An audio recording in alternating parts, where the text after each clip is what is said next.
I would make something out of it. I think it's more significant than, let's say, Senator Manchin's, because he's got 6 years basically to recover from any change, and he's still extremely popular. So I think that it has some significance, and it probably portends well for the people considering a run for the Democratic side for the U.S. Senate race next year. Mike Stuart, what did you make from these numbers? Well, I think you have to, anytime I see poll numbers, especially during the middle of a cycle, and we're still a long way away from the election, I like to look at the methodology of what the polling was done. And I know this will bore your listeners, but let's keep in mind. Don't bore my listeners. Don't bore my listeners, but go ahead. Well, this is a poll of only 406 interviews, each of which lasted 10 minutes, which is a long time for an interview. I think a lot of folks listening right now say, hey, had I received that call, I could well have hung up on the pollster, and there was a margin of error of almost 5%. And so when you see differences in numbers in Congresswoman Capito's figures of, say, 10% down from the last poll, or Senator Manchin's being down 7%, you have to put it in perspective and say, okay, with the margin of error, what could it have been?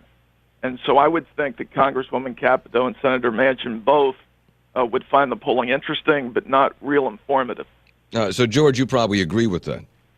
Yeah, that's pretty accurate. I think as you go through the various aspects of the poll, the one that has the most relevance, I would say, is the one concerning Capito. But all of them are subject to, the margin of error and all that sort of thing that Mike was discussing. Yeah, I thought one part that was interesting was one of the national stories or the want-to-do stories has Manchin's advocacy for gun control or expanded background checks, has that cost him in his home state, which is a very strong gun rights state. So you can look at it initially and say he's down 7 points, and I went with that angle yesterday, and Blankenship kind of waved me off of that a little bit and say, look, it's only a 7-point change, first of all, and also if you look at what West Virginians think about the gun measure, it modifies that a lot, because 67% of West Virginians either strongly support or somewhat support Manchin's gun control legislation. So, Mike Stuart,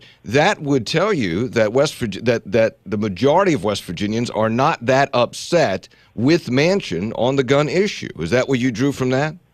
I'm not sure that is the case. I will say this. I think Senator Manchin was fortunate that his bill failed. But I will say this, I think it helped West Virginians. We want to see our representatives in Washington be successful. This was a measure in which it clearly appeared that Senator Manchin was working in concert with Republicans, so I think it played to his advantage there. But devil's in the details, and I think all of us want to make sure that only law-abiding citizens have guns in their possession.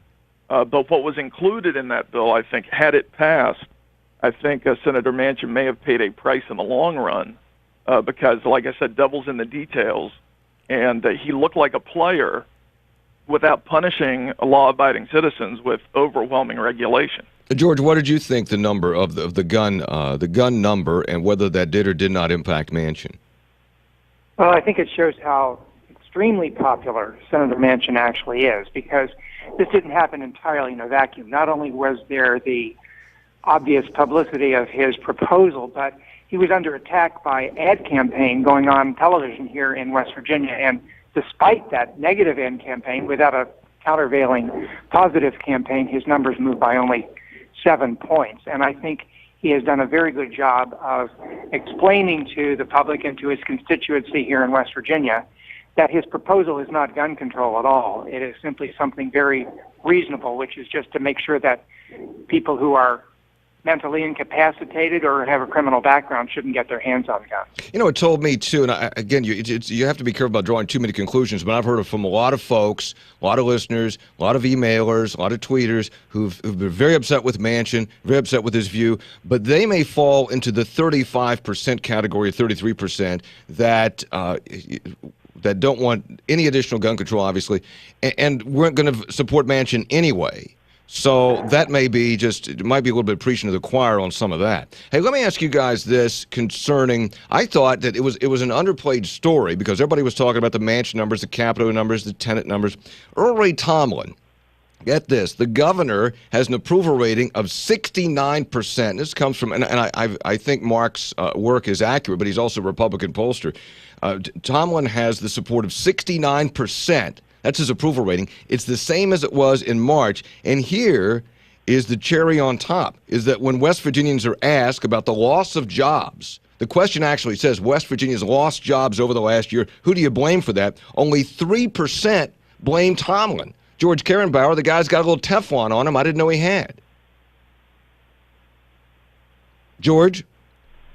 We lost George Carenbauer. Mike Stuart, I'll ask you the same question. Does the guy have some Teflon? Hello, Mike. Oh, we lost everybody. Perfect. Okay.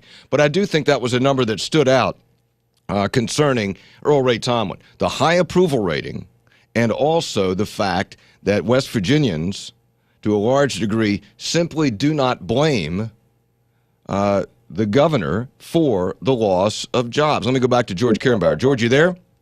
Yeah, the governor is obviously very popular, and I think he's done really a terrific job. I mean, he's a very low-key public figure, and I think it serves him well, but he just does his job. He's doing a very good job with the legislature, and he's retained his popularity, and he's just had a very successful legislative session. So I think that is reflected in these numbers. But look, when the state's economy, and we have lost jobs in the last year, there have been news stories about how states' revenues have tightened up. Don't people usually blame the governor for that? Or are so many people dissatisfied with Obama in this state, they just automatically assume it's him?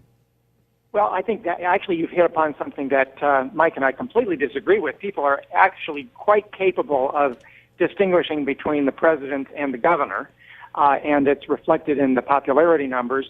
But also, it's a reflection of the fact that the governor is doing a very good job, and despite the fact that our budget revenues may be down, we're still doing very well compared to most other states. Mike Stuart, let me bring you back in, former Republican Party chairman. What's your take on those Tomlin numbers? I mean, the guy's got a 69% approval rating. It's steady, and only 3% of West Virginians blame him for job losses.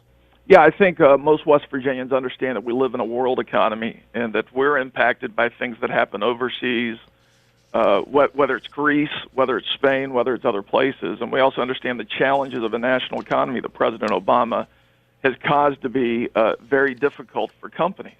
But I think when you look at this poll, too, another number that I'd like to point out was more West Virginians believe that the legislature is at fault for job losses in West Virginia than they do any member of Congress, including the congresswoman or the senator or the governor. And so I think a lot of West Virginians understand that the legislature can do more to stimulate growth in West Virginia. Finally, let me get a quick thought from both of you, Mike Stuart and George Carenbauer, on that 40% number that Natalie Tennant has in a mock race for the Democratic nomination for the U.S. Senate. Now, nobody from the Democratic side is really in there yet, so it's really a mock race, but she had 40%. Mike Stuart, your thought?